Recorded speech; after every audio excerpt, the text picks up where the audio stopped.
In fact അതിന് ശേഷവും ഏഷ്യാനെറ്റിൻ്റെ പ്രധാന പല അംശങ്ങളും ഇപ്പോഴും നിലനിൽക്കുന്നുണ്ട്. ഫോൺ വെച്ച് കഴിഞ്ഞ് പിന്നെ ഞാൻ ആലോചിച്ചു, ശശി പോയാൽ പിന്നെ ഞാനിതിനെ അവിടെ നിൽക്കുന്നത്. അപ്പോൾ അതിനകത്ത് എഴുതിയിരിക്കുന്ന ഇന്ന് ഞാൻ യാദൃശ്യമായിട്ടിത് കണ്ടു, അതിൻ്റെ മാതൃഭൂമിയെക്കുറിച്ച് കൂടുതൽ റെഫറൻസസ് ഉള്ളതെന്ന് എനിക്ക് തോന്നി.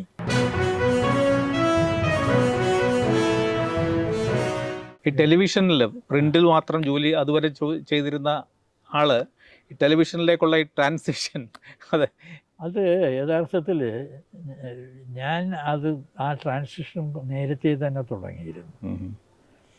ഞാൻ ഡെക്കാൻ ഹെറാൾഡിൽ ബാംഗ്ലൂരിൽ ജോലി ചെയ്യുന്ന സമയത്ത് കുറേ ചെറുപ്പക്കാരെ കളക്ട് ചെയ്ത്, ഡെക്കാൻ ഹെറാൾഡിൽ കൂടെ ജോലി ചെയ്ത ഒരാളോ രണ്ടാളോ ഉണ്ട്. പിന്നെ വേറെ പത്രങ്ങളിലവിടെ ബാംഗ്ലൂരിലെ പത്രങ്ങളിലന്ന് ജോലി ചെയ്തിരുന്ന ഒന്നാണ്. അതിലൊരാൾ പിന്നീട് ടെലിവിഷൻ ന്യൂസിൽ വലിയ പേരെടുത്ത റിപ്പോർട്ടറായി, നൂപൂർ ബാസു, NDTV-ലൊക്കെ. നൂപൂർ. ഇവരൊക്കെ നൂപൂർ എന്ന ഇന്ത്യൻ എക്സ്പ്രസ്സിലാണ്. അപ്പോൾ ഇവരെല്ലാം ഞാൻ ഈ ചെറുപ്പക്കാരെയൊക്കെ ഞാൻ വിളിച്ചിട്ട് ഞാൻ പറഞ്ഞു ഈ ഭാവിയിലെ മീഡിയം ടെലിവിഷനാണ്. ഐ തിങ്ക് നിങ്ങൾ ഈ ചെറുപ്പക്കാരെല്ലാം അതിലേക്ക്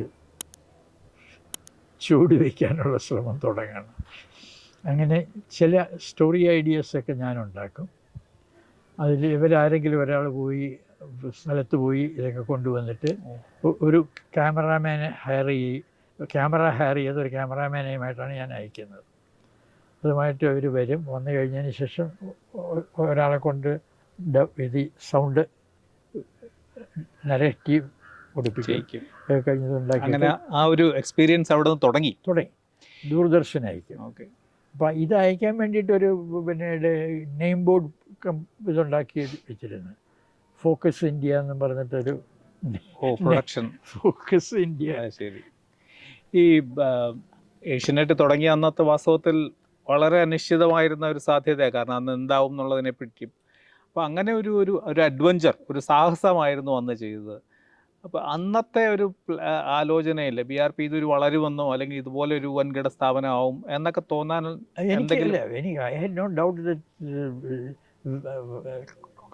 Personally, I think we were able to make a good beginning. ഏഷ്യാനെറ്റിൻ്റെ ആദ്യത്തെ. ഇൻഫാക്റ്റ് അതിന് ശേഷവും ഏഷ്യാനെറ്റിൻ്റെ പ്രധാന പല അംശങ്ങളും ഇപ്പോഴും നിലനിൽക്കുന്നുണ്ട്.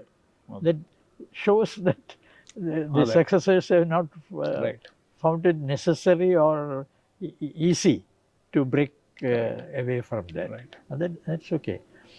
പക്ഷേ ഇതിനകത്ത് ആ ഒരിതുള്ള, പക്ഷേ this is the medium of the future എന്നുള്ളത് ബാംഗ്ലൂരിലിരിക്കുമ്പോഴേ ഇത് ചെയ്യും. ഈ സ്വകാര്യ ഇതൊക്കെ വരും എന്നുള്ള കാര്യത്തിൽ എനിക്ക് യാതൊരു സംശയമില്ലായിരുന്നു. പ്രധാന കാര്യം വെച്ചാൽ ഞാൻ ഈ ഗവൺമെൻറ് ഓഫ് ഇന്ത്യ കോൺസ്റ്റിറ്റ്യൂഷനും ഇത് സംബന്ധിച്ച് നിയമവും വായിച്ചു നോക്കിയിട്ടുണ്ട്. ഗവൺമെൻറ് പറഞ്ഞുകൊണ്ടിരുന്നത് മുഴുവൻ ഇത് ഗവൺമെൻറ്റിൻ്റെ മൊണോപ്പൊളിയാണെന്നാണ്. ഇൻഫാക്ട് ഗവൺമെൻറ്റിന് തന്നെ ഞാൻ എഴുതി, സെക്രട്ടറി ഓഫ് NBക്ക് ഞാൻ എഴുതി, പറഞ്ഞത് നിങ്ങൾ ഈ പറയുന്നത് ശരിയല്ല. കോൺസ്റ്റിറ്റ്യൂഷനകത്താണ് ഇതിന് റെഫറൻസ് ഉള്ളത്, which mentions television in this central list. അതിൻ്റെ അർത്ഥം സെൻട്രലിന് മാത്രമേ ചാനൽ നടത്താവൂ എന്നല്ല. ഓൾ ദറ്റ് ഇറ്റ് മീൻസ് ഈ centre Elon can make laws in this area. ഈ സെൻട്രൽ ലിസ്റ്റ് എന്ന് പറയുന്നത് പാർലമെൻറ്റിന് ബില്ല് നിയമം ഉണ്ടാക്കാൻ അധികാരമുള്ള ലിസ്റ്റ് വിഷയങ്ങളാണ്. അതാണ്. മറ്റ് സ്റ്റേറ്റ് ലിസ്റ്റാണ് മറ്റൊന്ന്. പിന്നെ കൺകറൻറ്റ്, രണ്ട് കൊടുക്കുകയില്ല. ഇപ്പോൾ കൺകറൻറ്റ് ലിസ്റ്റിലുള്ളതിൽ സ്റ്റേറ്റിനും നിയമം ഉണ്ടാക്കാം, സെൻട്രലിനും ഉണ്ടാക്കാം. സ്റ്റേറ്റ് ലിസ്റ്റിലും സ്റ്റേറ്റിന് മാത്രമേ നോക്കൂ, സെൻട്രൽ ലിസ്റ്റിൽ സെൻട്രലിന് മാത്രമേ നോക്കൂ, പാർലമെൻറ്റിന് മാത്രമേ നിയമം ഉണ്ടാക്കാം. ഈ ഏഷ്യാനെറ്റിൻ്റെ ഒരു വളർച്ചയുടെ ഘട്ടത്തിലാണ് BRP അതിന് വിട്ടുപോരുന്നത്, ഏഷ്യാനെറ്റിൽ നിന്ന്. അതിനെപ്പറ്റി പറയൂ, എങ്ങനെയാണ് അതിന്? അല്ല, ഏഷ്യാനെറ്റിൽ അവിടെ ഒരു ഇത് ഉണ്ടായി, ഒരു മാറ്റം ഉണ്ടായി. അത് ഉണ്ടായ ദിവസം ഞാൻ നാട്ടിൽ ആണ്, വീട്ടിലിരിക്കുമ്പോൾ ശശി എന്നെ ടെലിഫോൺ ചെയ്ത് പറഞ്ഞു, ഞാൻ നാളെ വിടുകയാണ് ഏഷ്യാനെറ്റ് എന്ന് പറഞ്ഞു. ആ റെജിമേനൻ ചാർജ് എടുക്കാം. ഫോൺ വെച്ച് കഴിഞ്ഞ് പിന്നീട് ഞാൻ ആലോചിച്ചു, ശശി പോയാൽ പിന്നെ ഞാനെന്തിനാ അവിടെ നിൽക്കുന്നത്? I came because he asked me to come, he invited me. ഞാൻ ശശിയെ തിരിച്ചു വിളിച്ചു, Shashi, if you are leaving I am leaving, that's it. അപ്പോൾ ശശി പറഞ്ഞു, പ്ലീസ് ഡോണ്ട് ഡു ദാറ്റ്.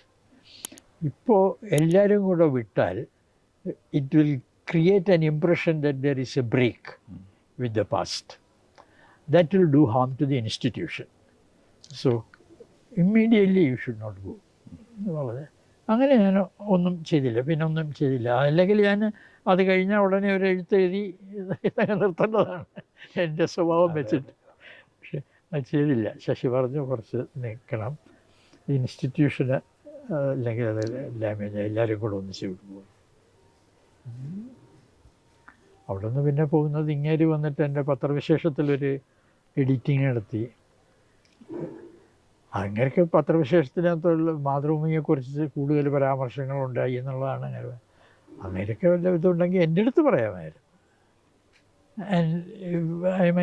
എനിക്ക് അതിനകത്ത് വലിയ ഇതൊന്നുമില്ല. ഇപ്പം എല്ലാത്തിലും മാതൃഭൂമിയെക്കുറിച്ച് കൂടുതലുണ്ടാവണമെന്നൊന്നും എനിക്കൊരു നിർബന്ധമുള്ള കാര്യമില്ല.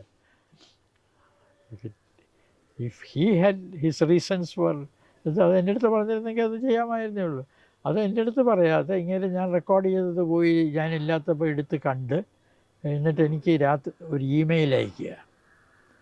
ഞാൻ രാത്രിയിൽ കമ്പ്യൂട്ടർ തുറന്ന് ഇമെയിൽ നോക്കുമ്പോഴത്തേക്ക് ഇയാളുടെ ഇമെയിൽ.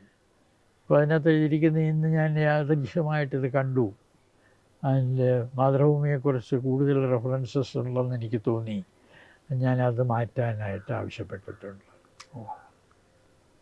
അപ്പോൾ തന്നെ ഞാനൊരു മറുപടി എഴുതി. പിന്നെ ഇങ്ങനെ ഒരു ആവശ്യം ഉണ്ടായിരുന്നെങ്കിൽ എൻ്റെ അടുത്ത് പറയണമായിരുന്നു. I said, you are the chief editor, you have every right to decide what should go and what should not go. But you should have had the good sense to tell me before you acted. Because you should not have assumed that you have the right, as the chief editor you have the right to decide what you do.